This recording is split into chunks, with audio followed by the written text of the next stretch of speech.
Buenas tardes, mi nombre es Angélica María Leiva, estudiante de la UNAD, y el día de hoy vengo a hacerle una entrevista al licenciado Jaime Alberto López. Gracias, Angélica. Mi nombre es Jaime Alberto López. Yo soy licenciado en Ciencias Sociales y maestría en Historia.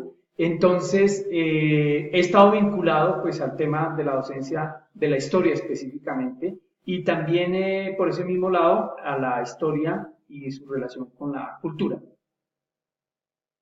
Bueno, ¿qué entiendes por el concepto de cultura? Bueno, el concepto de cultura para las ciencias sociales no es un concepto como tan fácil de aprender a través de una definición sencilla. Yo de pronto retomaría la definición que han tomado los antropólogos culturales, específicamente la de Clifford Geertz, y es la cultura viene siendo todo ese entramado de símbolos, de referentes de actuación, de costumbres, de leyes, de hábitos, como decía Pierre Bourdieu, que hacen que para una sociedad tenga sentido la vida en la forma en que ellos la viven. Es ese conjunto de referencias que nos están transmitiendo, incluso antes desde nuestra concepción, a través de la forma en que una sociedad asume su sexualidad, asume el nacimiento de los nuevos y la educación, por ejemplo. Entonces, es ese conjunto, es ese entramado de referentes simbólicos de actuación que tienen valor para una sociedad y que constituyen el referente de acción para esa sociedad. ¿Qué entiendes por el concepto de política?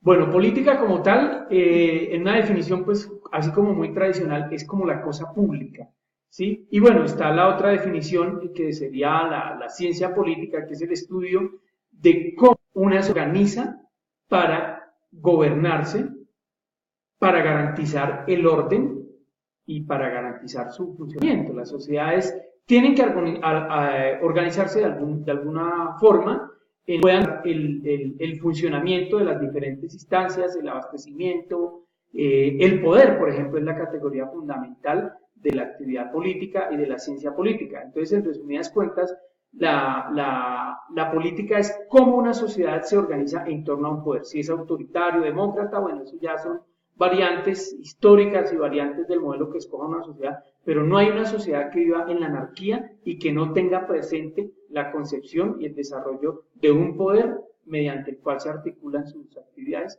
y se satisfacen también sus necesidades.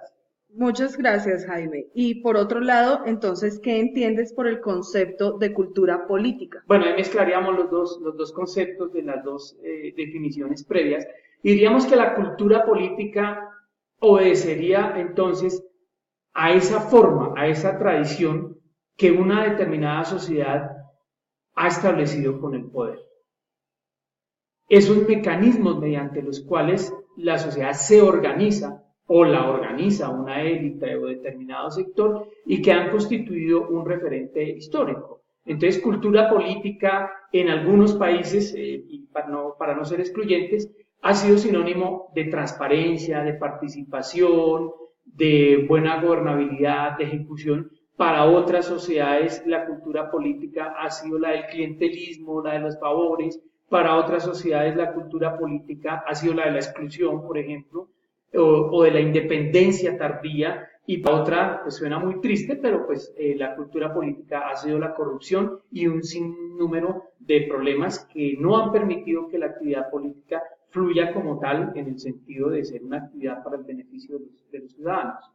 Jaime, finalmente, ¿cómo crees que se ve reflejada la cultura política en el entorno?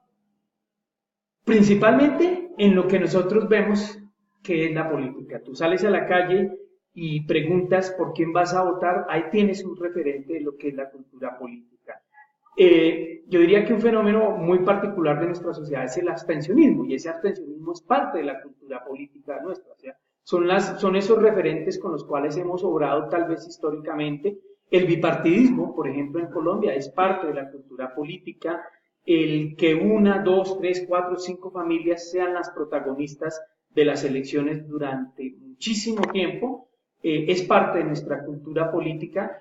También habría que decirlo, aunque me parece que está cambiando un poco, esa inclinación bastante fuerte de nosotros hacia el rechazo de la izquierda, hacia ver la izquierda como algo no tan no tan opcional, no tan viable, es parte de la cultura política pues, local, ¿no? Aunque eso ha estado cambiando. Entonces, son todas esas expresiones, son todos esos usos, creencias y percepciones que han acompañado nuestro desarrollo histórico con base en los líderes, en los programas de gobierno, en los partidos, por ejemplo, que es algo muy importante acá en Colombia, aunque pues, últimamente se habla más de movimientos y de candidatos independientes que de partido, pero todo eso forma parte de ese sustrato que estamos indagando y que es la cultura política pues, colombiana, tal vez en el periodo contemporáneo. Jaime, muchísimas gracias por Bueno, tu tiempo y por tu intervención. con mucho gusto. Gracias.